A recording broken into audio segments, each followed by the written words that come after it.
Okay guys, welcome back to another video. Now in this video, I'm just going to talk about kind of a good attitude to have towards sales and how you can, how you deal with the problem of having a script to read, to sort of memorize when you're pitching.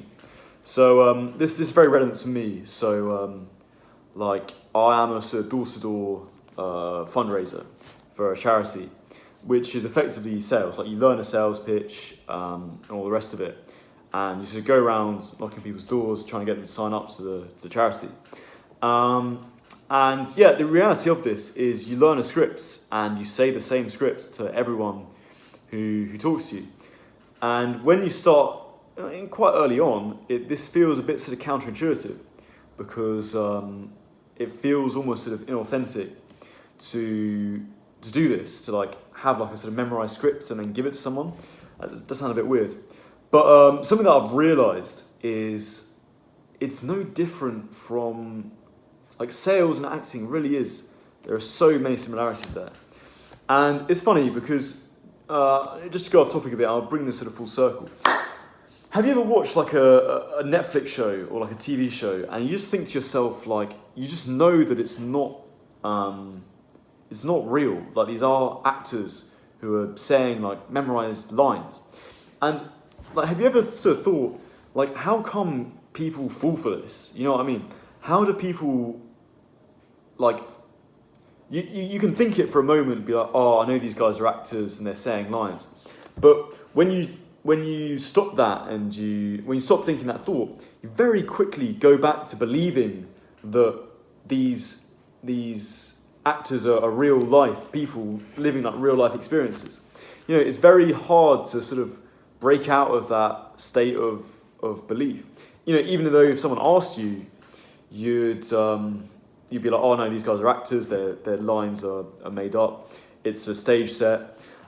You know, it's very easy to sort of deceive yourself into believing that they're real. Otherwise, watching TV would never be enjoyable. And it's kind of funny that we're able to do this, but you know, what I realised is you compare like some good piece of drama to something that's not very good, like some like corny TV show where the actors aren't very good, and you realise how quickly that spell is broken, like how quickly like it becomes obvious that someone's reciting lines. You know, if you watch like a bad actor, it does become very obvious very quickly that they're just acting. You know, that they're not actually they're real lines. And this might sound a bit weird, but if you listen to sort of actors talking about how they memorize their lines and their sort of process to being convincing actors, and you learn about things like method acting and stuff like that, and just how powerful that is, very quickly you realize that effectively these guys aren't acting. You know, when they're in the scene, they are convincing themselves that they are the character. You know, they do have this capacity to sort of make a switch and become the character and sort of experience the anger or the sadness or the joy that the character is feeling. And even if on the surface, like, yeah, they're doing it because they're getting paid to do it, and it's it's kind of illusion that they're putting on, for all intents and purposes, they are that character.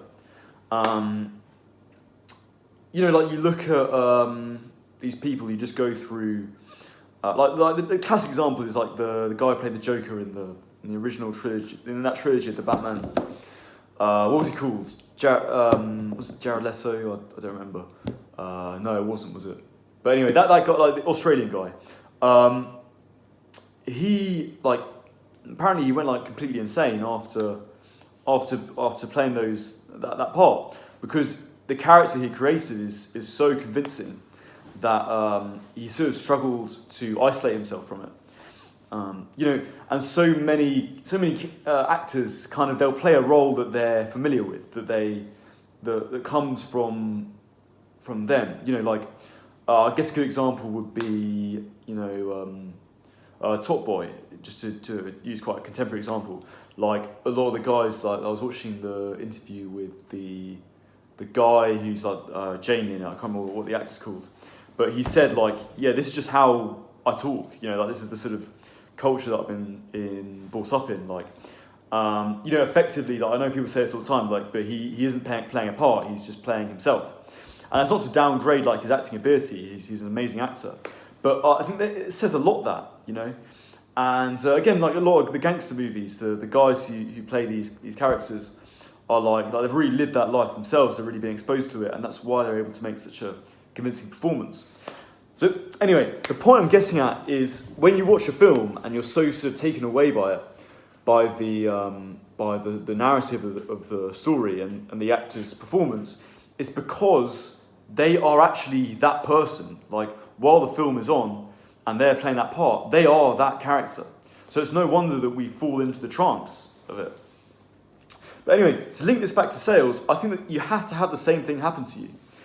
That you are, like, in practical sense, you are just going from door to door, talking to someone and reciting the same lines. But the real, you do have to fall into a similar thing where you are effectively playing a part, and you're sort of saying it like it's the first time you've said it, and it's all coming out of your mouth it's like, you know, word for word. You're just kind of making it up on the spot, and obviously it's like that's easier said than done. But I think, you know, there's a kind of state of mind that you can get into with sales where you do that, where you're effectively playing a character, and in this role as the character, you're selling the pitch, and yeah, again, it's not something practical that you can do, but it's just a state of mind you get yourself into where it just feels like this is the first time you're saying the words. And, you know, the jokes that you said before is the first time you're saying the jokes. And when you get into that state of mind, you'll find that people become a lot more receptive to you because you're saying things, because you're genuine. Even though it's a script, even though you've said the same words millions of times, you know, it doesn't matter. What matters is in that moment, are you expressing the emotion or conveying the point in the way that you should be, in a way that is authentic. So anyway, I'm not really giving any practical steps here, but I think one sort of takeaway thing that I think you should get is just when you're selling, you need to chase that sort of state of mind, find that state of mind where you are saying the same thing, but like it's the first time. Because if you get in that state of mind, your job's much easier, basically. So anyway, guys, thanks so much for listening. I'll see you in the next one.